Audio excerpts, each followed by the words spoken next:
Carta aos Hebreus, páginas 6 a 10. Ajude a espalhar a palavra do Senhor, compartilhe este vídeo. Melquisedeque, o sacerdócio levítico.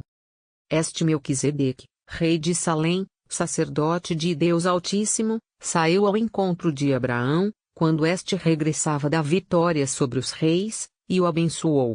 Abraão entregou a ele o dízimo de tudo. Primeiro, seu nome significa Rei de Justiça, e ele é também Rei de Salém, isto é, Rei da Paz. Sem pai, sem mãe, sem genealogia, sem início de dias nem fim da vida, ele se assemelha ao Filho de Deus e permanece sacerdote para sempre. Considerai, pois, como Melquisedeque era grande, Abraão, o patriarca, lhe deu o dízimo dos despojos. Segundo a lei de Moisés, os descendentes de Levi que se tornam sacerdotes devem receber o dízimo do povo, isto é, dos seus irmãos, embora estes também sejam descendentes de Abraão.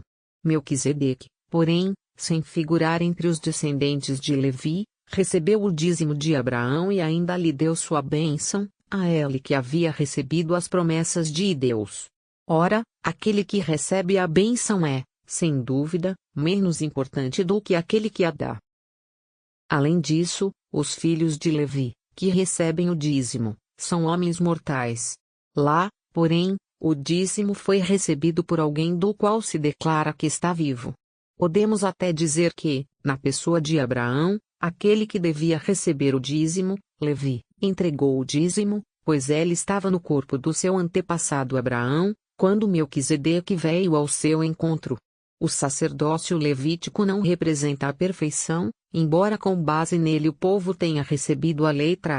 Caso contrário, que necessidade havia de surgir outro sacerdote, do qual se diz que é sacerdote segundo a ordem de Melquisedeque, em vez disso e dizer segundo a ordem de Arão?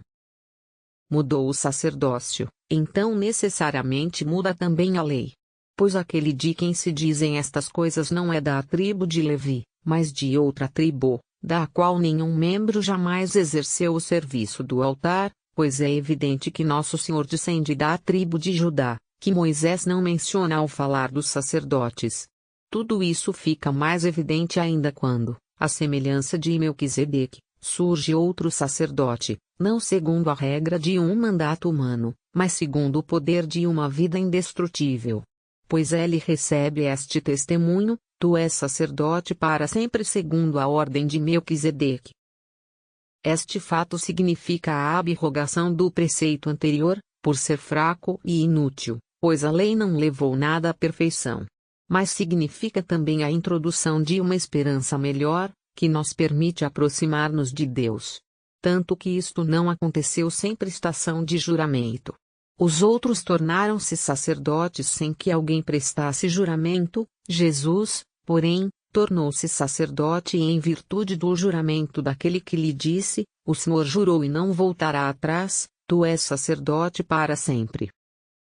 Por essa razão, Jesus se tornou o fiador de uma aliança melhor.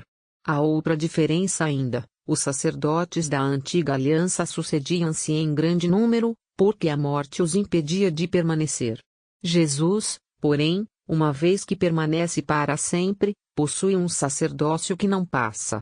Por isso, ele tem poder ilimitado para salvar aqueles que, por seu intermédio, se aproximam de Deus, já que está sempre vivo para interceder por eles. Tal é precisamente o sumo sacerdote que nos convinha, santo, inocente, sem mancha, separado dos pecadores e elevado acima dos céus. Ele não precisa, como os sumos sacerdotes, oferecer sacrifícios a cada dia, primeiro por seus próprios pecados e depois pelos do povo. Ele já o fez uma vez por todas, oferecendo-se a si mesmo. A lei, com efeito, constituiu sumos sacerdotes a homens sujeitos à fraqueza, enquanto a palavra do juramento, que veio depois da lei, constituiu alguém que é filho, perfeito para sempre. Cristo, sumo sacerdote da nova aliança. Eis então o tema capital da nossa exposição: tal é o sumo sacerdote que temos, que se sentou à direita do trono da majestade, nos céus. Ele é ministro do santuário e da tenda verdadeira, erguida pelo Senhor e não por mão humana. Na realidade, todo sumo sacerdote é constituído para oferecer dádivas e sacrifícios, é necessário, pois, que também tenha algo a oferecer. Na verdade, se Cristo estivesse na terra, não seria nem mesmo sacerdote, pois já existem os que oferecem dádivas de acordo com a lei. Estes estão a serviço daquilo que é representação e sombra das realidades celestes, como foi dito a Moisés, quando estava para executar a construção da tenda. Faze tudo segundo o modelo que te foi mostrado sobre a montanha. Agora, porém, Cristo recebeu um ministério superior. Ele é o mediador de uma aliança bem melhor, baseada em promessas melhores. Pois, se a primeira aliança fosse sem defeito, não se procuraria substituí-la por uma segunda. De fato, Deus repreendeu-os, dizendo: Dias virão, diz o Senhor, em que concluirei com a casa de Israel e com a casa de Judá uma nova aliança. Não como a aliança que fiz com os seus pais, no dia em que os conduzi pela mão para fazê-los sair da terra do Egito, pois eles não permaneceram fiéis à minha aliança e eu me desinteressei deles, diz o Senhor. Eis a aliança que firmarei com o povo de Israel, depois daqueles dias, diz o Senhor, porei minhas leis em sua mente e as gravarei no seu coração, e serei o seu Deus, e eles serão o meu povo. Ninguém mais precisará ensinar o seu próximo, nem o seu irmão, dizendo: Conhece o Senhor. Pois todos me conhecerão, desde o menor até o maior. Porque terei misericórdia das suas culpas, e não me lembrarei mais dos seus pecados. Assim, ao falar em nova aliança, declarou antiga a primeira. Ora, o que se torna antigo e envelhece está prestes a desaparecer. O culto imperfeito do Antigo Testamento. A primeira aliança tinha normas para o culto e um santuário que pertencia a este mundo. De fato, foi construída uma primeira tenda, chamada ao Santo, onde se encontravam o candelabro, a mesa e os pães da proposição. Atrás da segunda cortina havia outra tenda, chamada ao Santo dos Santos. Estavam aí o altar de ouro para o incenso e a arca da aliança, toda recoberta de ouro, na qual se encontrava uma urna de ouro que continha o maná, o bastão de Arão que tinha florescido, e as tábuas da aliança. Sobre a arca estavam os querubins da glória, que com sua sombra cobriam a bandeja para o sangue da expiação. De tudo isso não precisamos falar em detalhes. Estando tudo assim disposto, os sacerdotes a todo momento entram na primeira tenda para realizar o culto. Na segunda tenda, porém, só entra o sumo sacerdote, uma vez por ano, levando o sangue que ele oferece por si mesmo e pelos pecados do povo. Desse modo, o Espírito Santo mostra que, enquanto existe a primeira tenda, o caminho para o santuário ainda não está aberto. Isto tem sentido simbólico para o tempo presente.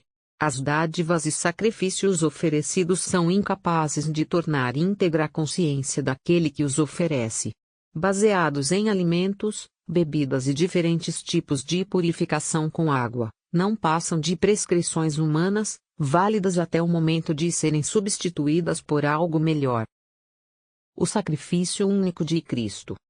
Cristo, porém, veio como sumo sacerdote dos bens futuros. Ele entrou no santuário através de uma tenda maior e mais perfeita, não feita por mãos humanas, nem pertencendo a esta criação. Ele entrou no santuário, não com o sangue de bodes e bezerros, mas com seu próprio sangue, e isto, uma vez por todas, obtendo uma redenção eterna. De fato, se o sangue de bodes e touros e a cinza de novilhas espalhada sobre os seres impuros os santificam, realizando a pureza ritual dos corpos, quanto mais o sangue de Cristo purificará a nossa consciência das obras mortas, para servirmos ao Deus vivo. Pois em virtude do Espírito Eterno, Cristo se ofereceu a si mesmo a Deus como vítima sem mancha. Por isso, ele é mediador de uma nova aliança. Pela sua morte, ele redimiu as transgressões cometidas no decorrer da primeira aliança. Assim, aqueles que são chamados recebem a herança eterna prometida. Ora, onde há testamento, é preciso que seja constatada a morte de quem fez o testamento. pois um testamento só tem valor depois da morte, não tem efeito nenhum enquanto ainda vive aquele que fez o testamento. Foi por isso que nem a primeira aliança foi inaugurada sem sangue. Na realidade, depois de anunciar a todo o povo todos os mandamentos conforme a lei, Moisés pegou uma vasilha com sangue de novilhos e bodes misturado com água, uma lã vermelha e um hisopo. Em seguida, aspergiu primeiro o próprio livro e todo o povo, e disse: Este é o sangue da aliança que Deus faz convosco. Do mesmo modo, aspergiu com sangue também a tenda e todos os objetos que serviam para o culto.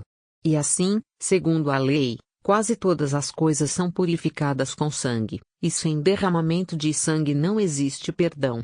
Portanto, as cópias das realidades celestes tinham de ser purificadas dessa maneira, mas as próprias realidades celestes devem ser purificadas com sacrifícios melhores.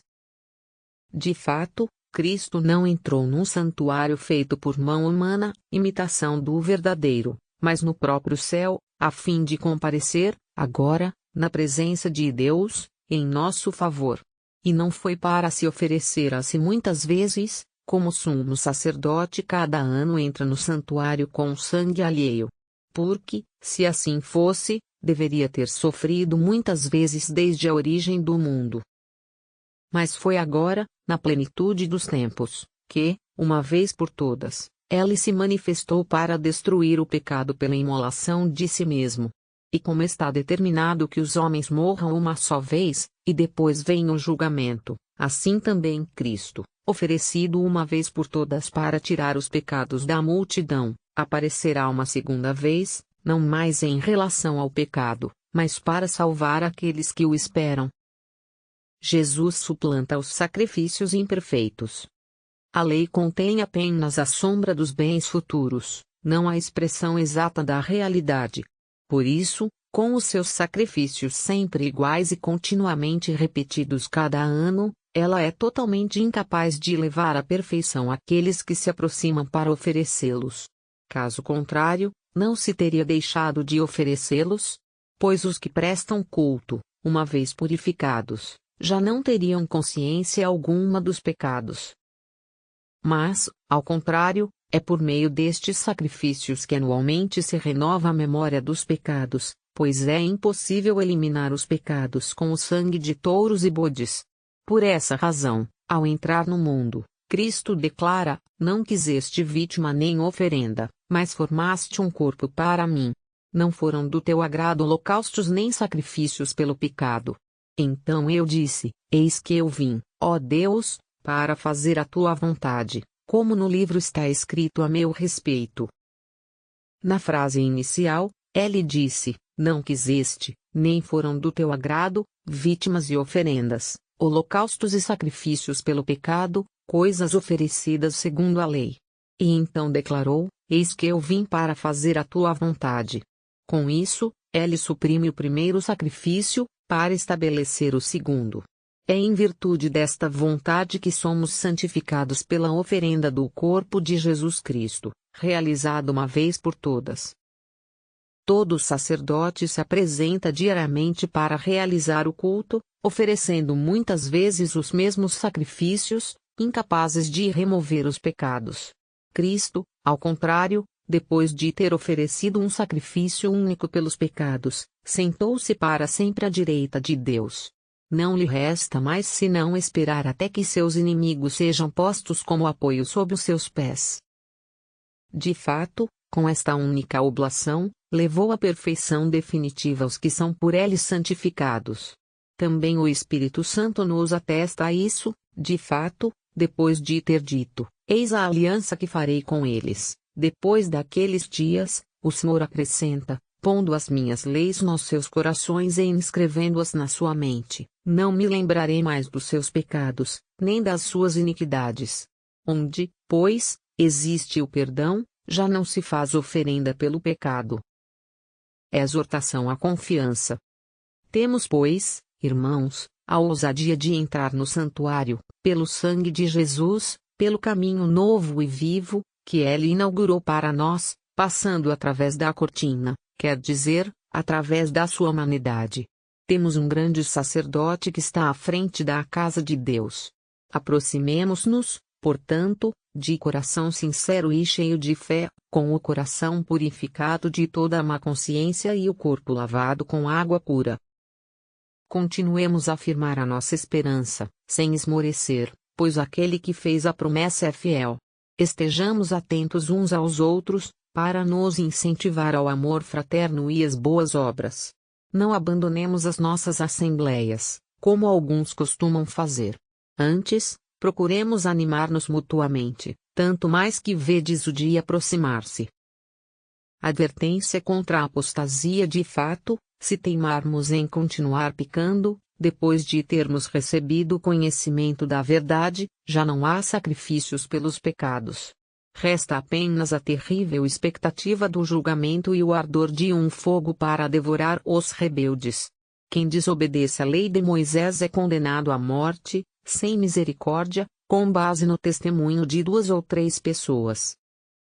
Podeis então imaginar o castigo bem mais severo que merecerá quem calcou aos pés o Filho de Deus, quem profanou o sangue da aliança pelo qual foi santificado, e insultou o Espírito da graça. Conhecemos aquele que disse: a mim pertence a vingança, eu é que retribuirei, e ainda, o Senhor julgará o seu povo. É terrível cair nas mãos do Deus vivo. Fim da carta aos Hebreus. Leia a Bíblia todos os dias.